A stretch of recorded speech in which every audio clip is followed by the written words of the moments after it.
Oke teman-teman, di materi kali ini kita akan mempelajari tentang pembagian dalam ilmu ekonomi.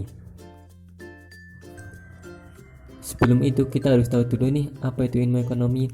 Jadi ilmu ekonomi merupakan suatu ilmu yang mempelajari tentang segala tingkah laku manusia, di mana ilmu ini bertujuan untuk mendapatkan serta mengelola sumber daya yang terbatas. Ilmu ekonomi ini juga dapat dipahami sebagai usaha dalam membuat suatu alternatif barang ataupun jasa untuk memuaskan kebutuhan hidup manusia yang tak terbatas. Selanjutnya, menurut Alfred Westonyer dan Douglas C. Hogg, membagi ilmu ekonomi menjadi 3 kelompok, yaitu yang pertama ilmu ekonomi deskriptif atau descriptive economics, yang kedua ilmu ekonomi teori, yang ketiga ilmu ekonomi terapan.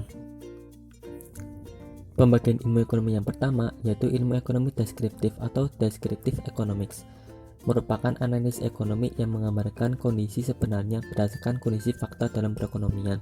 Atau dengan arti lain, ilmu ekonomi deskriptif ini merupakan suatu analisis mengenai bidang ekonomi yang menggambarkan mengenai kondisi yang sebenarnya atau sesuai fakta yang terjadi dalam kegiatan perekonomian tersebut.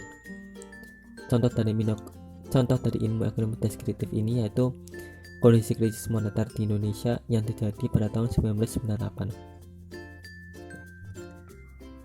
Pembagian ilmu ekonomi yang kedua yaitu ilmu ekonomi teori atau economics theory, merupakan analisis ekonomi yang berusaha menjelaskan, mencari pengertian, hubungan sebab akibat, serta cara kerja sistem ekonomi. Nah, dalam ilmu ekonomi teori ini dibagi lagi nih menjadi 2 macam, yaitu ilmu ekonomi mikro dan ilmu ekonomi makro. Ilmu ekonomi mikro sendiri merupakan ilmu ekonomi yang mempelajari bagian-bagian kecil dalam kegiatan perekonomian secara khusus. Contoh dari ekonomi mikro ini yaitu analisis tentang masalah yang terjadi di suatu pasar, perusahaan, serta harga komoditas tertentu. Yang berikutnya yaitu perbedaan antara ekonomi mikro dan ekonomi makro. Yang pertama yaitu ekonomi mikro. Dalam ekonomi mikro ini menganalisis harga suatu barang dan jasa tertentu saja, lalu menganalisis tentang perilaku pelaku ekonomi tertentu saja, dalam hal ini produsen ataupun konsumen. Selanjutnya, memahami bagaimana mengalokasikan faktor produksi agar dicapai kombinasi yang tepat. Berikutnya yaitu ekonomi makro. Dalam ekonomi makro ini menganalisis harga barang dan jasa secara keseluruhan, lalu menganalisis mengenai segala permasalahan ekonomi secara keseluruhan seperti produksi nasional, pengangguran, dan pertumbuhan ekonomi.